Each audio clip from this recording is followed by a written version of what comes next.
All right, here in this lesson, we are going to get our first experience using Spreadsheet software. And I have this link here that will explain what is a spreadsheet. So if you click this, it will open up the browser and it will tell you a spreadsheet is a file that exists of cells in rows and columns that can help arrange, calculate, and sort data. And data in a spreadsheet can be numeric values as well as it can contain text. It can contain a formula that will basically a math equation. It can contain references, which is basically saying to look into another cell, and a function, which is a command telling Excel to perform some certain task with the data that's in certain cells. And a spreadsheet is organized into columns and rows. Columns are identified with letters and rows are identified with numbers. And where a column and a row intersect is referred to as a cell. So for example, on this example, and I can't really click it, but cell G1 is right here where my mouse is at, if you can see that. And that, again, that's the intersection of column G and row 1. You can also select an entire column at one time by clicking on the column header. And you can also do the same thing with a row by clicking on the row header to select an entire row. And if you click inside of a cell, you'll see a box like this with a green fill handle, which we'll talk more about later. That is how you select a cell. And a spreadsheet can contain one or more worksheets, and a worksheet are identified by tabs that are down at the bottom of the page. So down here, here's a tab for worksheet 1, here's a tab for worksheet 2. And they tell you here that the most common reason to use spreadsheets is to store and organize data like revenue, payroll, accounting information. And again, it allows the user to make calculations with this data and to produce graphs and charts. Now, in my experience, I'll go ahead and tell you that spreadsheet software is the most valuable skill that you can learn in this class. And I've had many adults come in to my classroom to take certification exams because their employer requires it in order to get or keep their job. Matter of fact, there are jobs in the school district here in Charlotte where employees, in order to keep their jobs, must pass the Microsoft Excel certification exam that I passed myself many years ago. So it's a very valuable tool. So what we're going to do is we're going to go ahead and get started, and the rest of the directions here say to download and immediately save the file below to your OneDrive. So now that you're ready to start working on this activity, if you'll come down here where it says student work, you'll see the spreadsheet that's available to you, and click the more attachment options button right here. And I'm actually going to teach this and have this open in Excel online, which should open this up in the browser. And if you are signed into your device up here, this has got my name on it because I'm signed into my device, but up here it should have your name on it. And that you just need to make sure that you can save this to your OneDrive. So you may need to go to File and then Save As, and you want to save a copy of this online. And you're going to have to navigate to your folder on your OneDrive, and you're going to have to put this folder onto your OneDrive. And again, because of the different devices all of you are using, again, you're just going to have to make sure that you put this file in that folder that's on your OneDrive. So what I'm going to do is I'm going to scroll down. I'm going to find the folder that I have created for this lesson. For me, it's going to have my copies.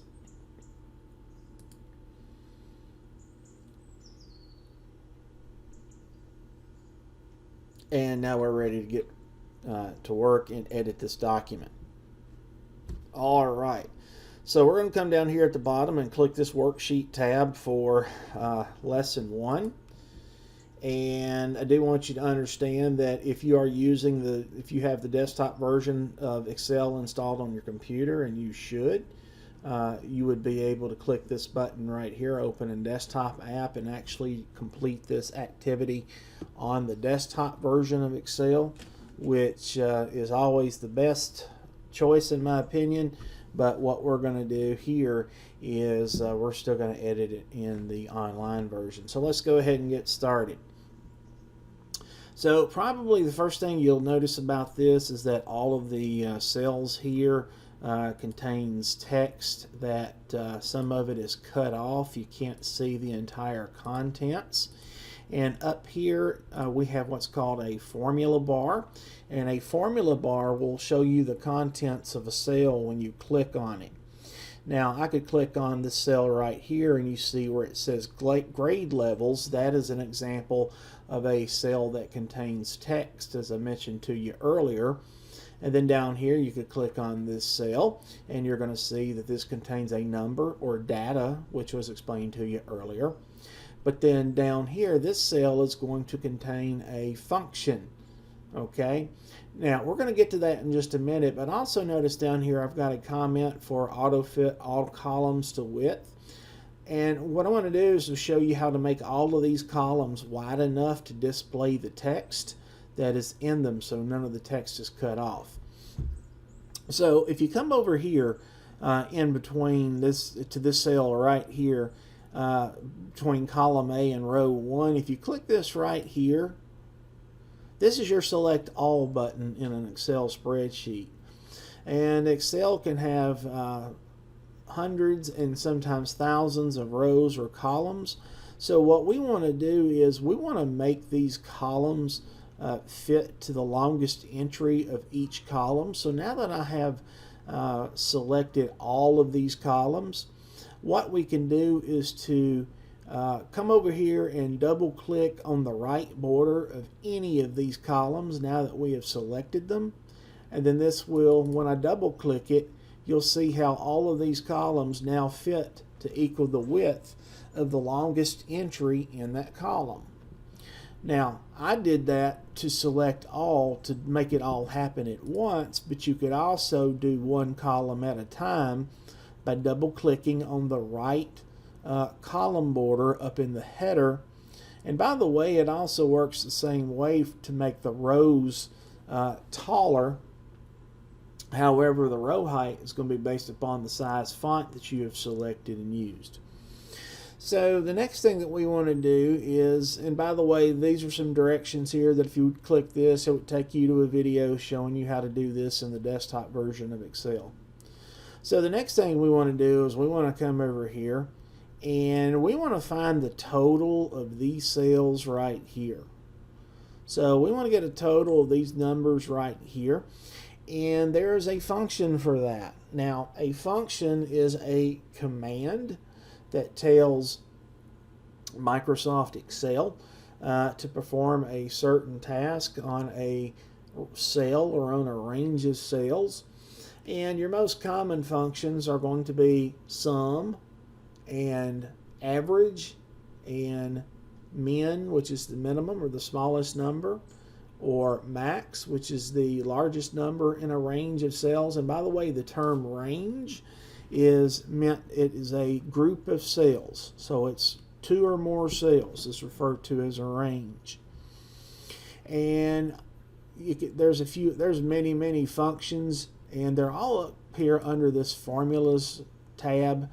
On the desktop version of this, you would see a whole lot of functions available to you. They're here on the desktop version or on the online version, and they're somewhere else, and we'll find them. Okay, so anyway, what I want to do is I want to come over here, and the total is the sum. So what we want to do is the sum, because sum is an easy function, we want to come over here and we want to click this auto sum button. And Excel automatically detects that these are the sales that you want to add up. Now you do have to check these and make sure that these are correct, and they are. And Excel automatically puts the function in here for us. Now, the first thing that you need to understand is that the function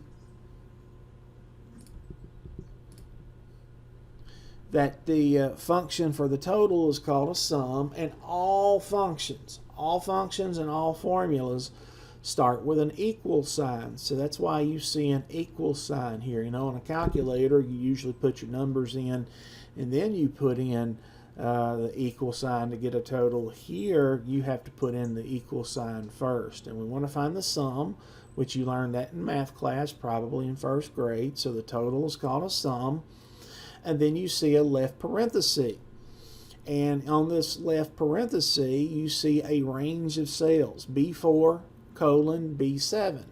So that is saying take all the cells in column in cell B4 through B7, and we want to get a total on those.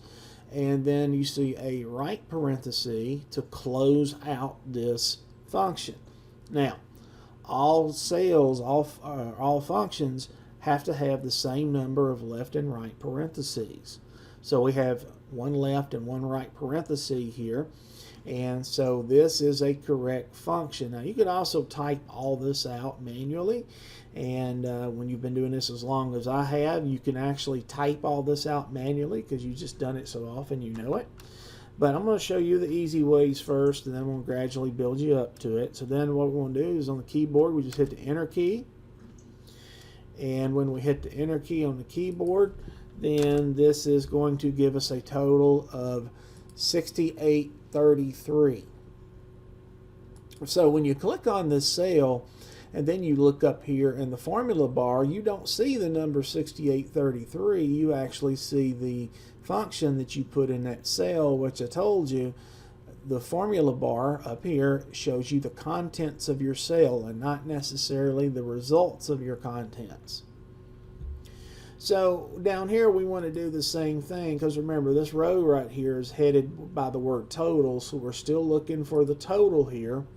So we want to come over here again to the editing group under the home tab, and we want to click the auto sum button. And this time it's saying, hey, do you want to add up the contents of cell C4 to C7? And yes, this is indeed the correct range of cells. So all you have to do is to hit the enter key on the keyboard, and then you get a total of 2052. And then you get a over here, School of Nursing.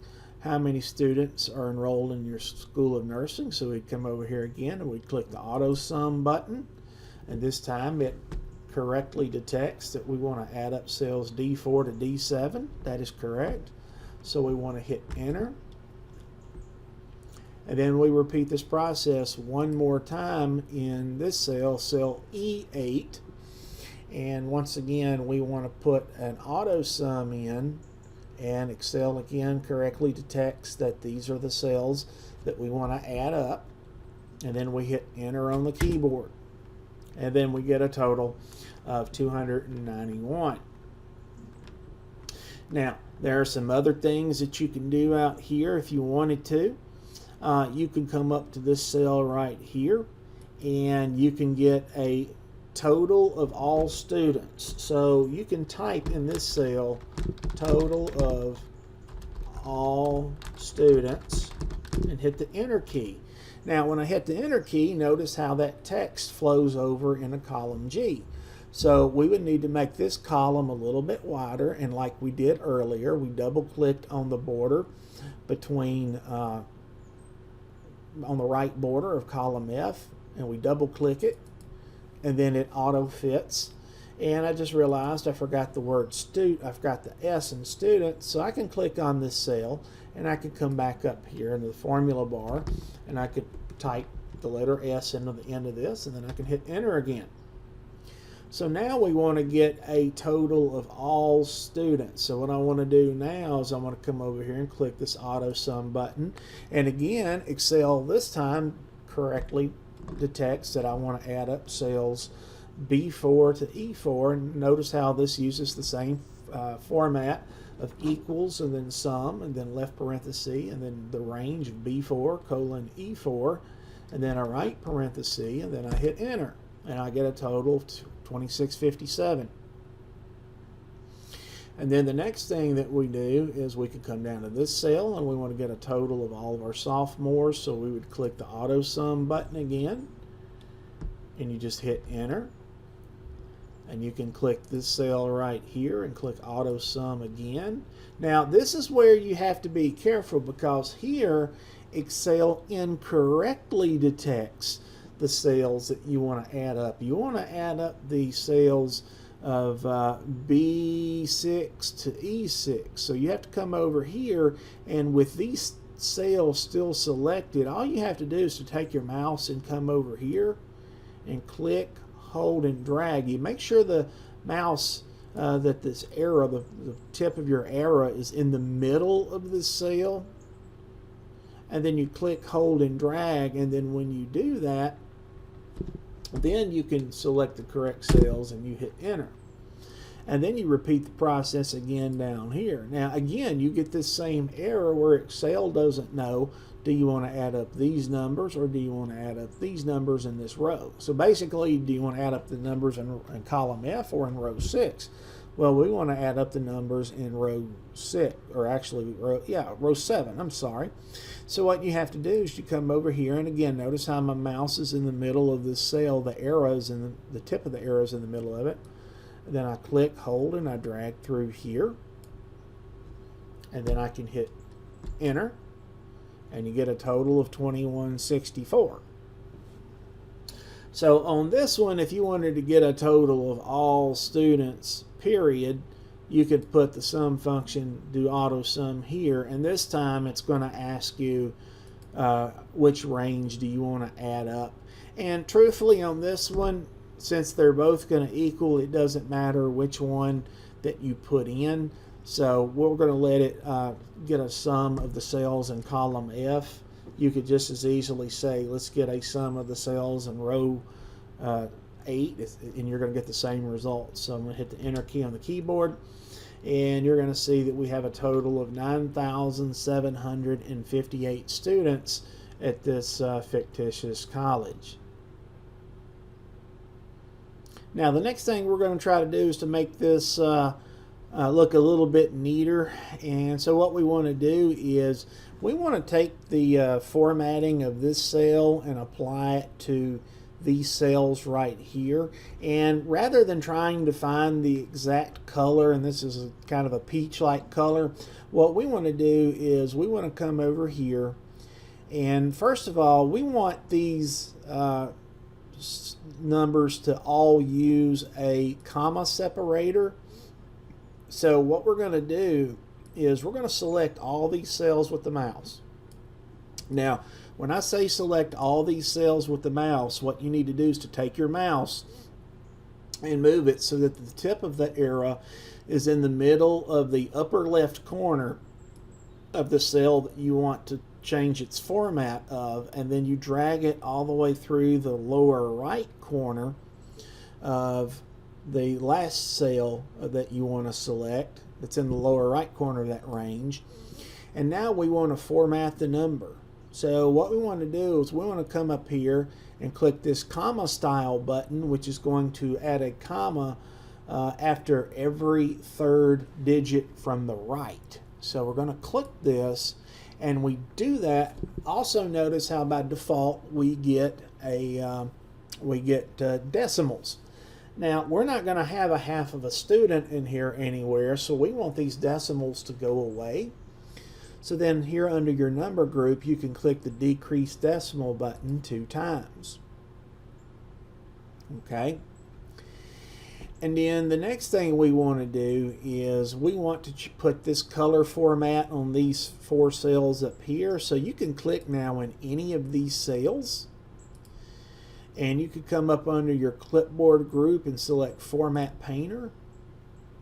And then you see how your arrow has a paintbrush next to it. Well, what you can do is come down here and click, hold, and drag through these cells right here. Now I'm not going to put the format on this last cell. I'm going to maybe put a different format on this cell down here in the corner. But when I let go of my mouse, notice how you have this same peach colored format that you see here. And then the next thing that you can do is you could come up to this cell right here, and let's say you wanted to make this cell a shade of maybe a light blue. Well, you could come up here under your font group, and under your fill color era, you can click on this arrow and you can find a shade of light blue and click it, and then you'll see that that total looks a little bit different. And then the last thing I think we're going to do on this activity, because I don't want to show you too much on the first one, is we want to take this right here and we want the contents of cell A1 to merge all the way across this table. So what you can do is to take your mouse and click, hold, and drag. And again, when I say click, hold, and drag, the tip of your arrow has to be in the middle of that cell when you click, and then you hold and you drag. And then here under your alignment group, you've got this button called Merge and Center. So if you click on this button and mark Merge and Center, it's going to merge all those cells together into one big cell, and then it's going to center the contents of that cell in that new one really big cell. And then you can also come up here and you can change your font size to make this stand out. And I'm going to make it size 24.